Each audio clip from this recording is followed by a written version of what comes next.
Resto பார்களில் போதை stamp விற்பனை செய்த வழக்கில் கேரள இளைஞர் போலீசில் பிடிபட்டுள்ளார். புதுச்சேரி மற்றும் சென்னை கல்லூரி மாணவர்களை குறிவைத்து போதை ஸ்டாம்ப் விற்று பணம் பார்த்த போதை கும்பலின் பின்னணி என்ன?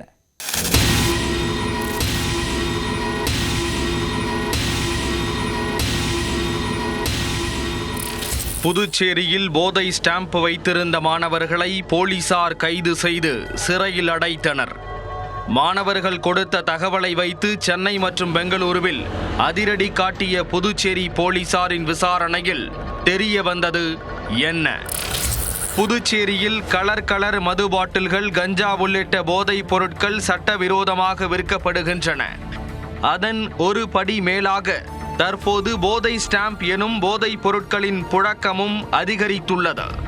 தங்கு தடையின்றி கிடைக்கும் என்பதற்காக இந்த வகை போதைப் பொருட்களை தேடி சென்னை மற்றும் வெளியூர்களில் இருந்து ஏராளமானோர் புதுச்சேரிக்கு டூர் அடிக்கின்றனர்.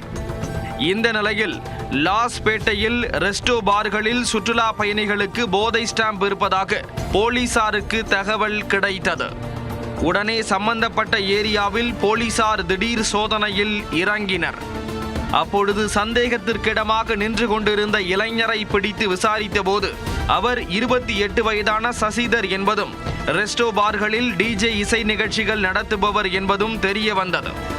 முன்னுக்கு பின் முரணாக பேசி நடுவ பார்த்தவரிடம் சோதனையிட்டதில் அவரது பாக்கெட்டில் போதை ஸ்டாம்பை அதிகாரிகள் கைப்பற்றினர்.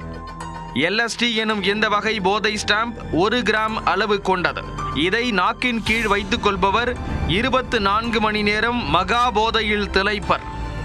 இதனால் இந்த வகை போதைப் பொருளை தேடி ரெஸ்டோ பார்களுக்கு வரும் இளைஞர்கள் கூட்டம் அதிகரித்துள்ளது. அவர்களை குறிவைத்துதான் போதைப் பொருள் விற்க சசிதர் அங்கு வந்துள்ளார்.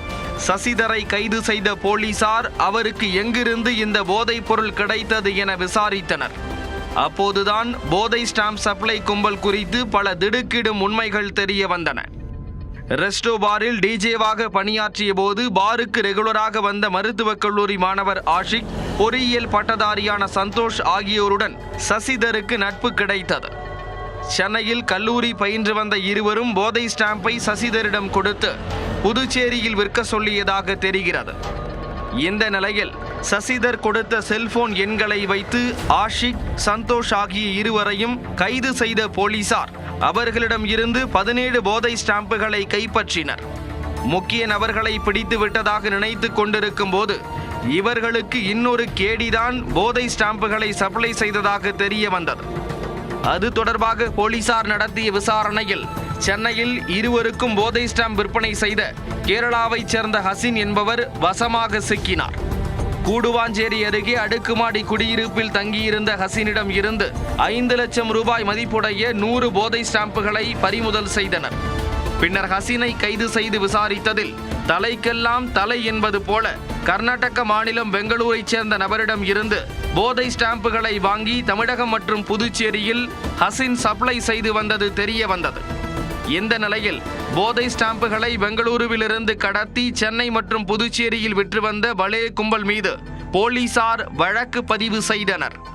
பிடிபட்ட சசிதர், ஆஷிக், சந்தோஷ் மற்றும் ஹசின் ஆகிய 4வரை புதுச்சேரி நீதிமன்றத்தில் ஆஜர்படுத்தி காலாப்பட்டு சிறையில் அடைத்தனர். போதை ஸ்டாம்ப் விற்பனை தொடர்பாக போலீசார் தொடர் விசாரணை மேற்கொண்டு வரும் நிலையில் வழக்கில் கல்லூரி மாணவர்களே சிக்கியிருப்பது பெரும் சர்ச்சையை ஏற்படுத்தியுள்ளது.